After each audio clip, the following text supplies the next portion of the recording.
Quintal सबुठी जमा रखिकी रखिब केबे समस्यार ओडिशावासी समाधान हम ना ये अहंकारी सरकार ये नुहे 24 वर्ष भितर मुख्यमंत्री अभियोग प्रकोष्ठ केबे कहीं खोली नथिले आपण माने साधारण लोक केबे मुख्यमंत्री को देखा करिवार स्वप्न दूर कथा साधारण लोक आप विधायक मंत्री माने देखा करि पारु नथिले आज आम गर्वर सहित कहवाई चाहूँ ओडिशार मुख्यमंत्री प्रकोष्ठ साधारण लोकों खोला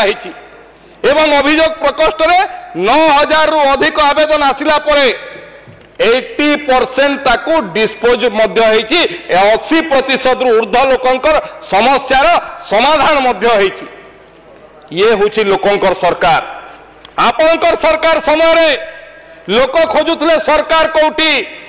आज सरकार जाऊँगी लोकों पाखकू आमर मंत्री माने विधायक माने समस्ते लोकंकर समस्या को एड्रेस करुचंती शुणुचंती ताकू समाधान करने चेष्टा करुचंती आपणक सरकार तो मुख्यमंत्री कोठी अछंती आ किए अछंती खोजिबा पई समय लागुतला मुख्यमंत्री पाखकू पहुंचीबा पई केतेटा पहाच डेईकी जीवा पई पड़ुतला आपण माने भलो भाव रे अनुभवी केते पहाच डेईकी जाउतले जे ता भी प्रतिबंधक सृष्टि होतला देखा हे पारु नथला।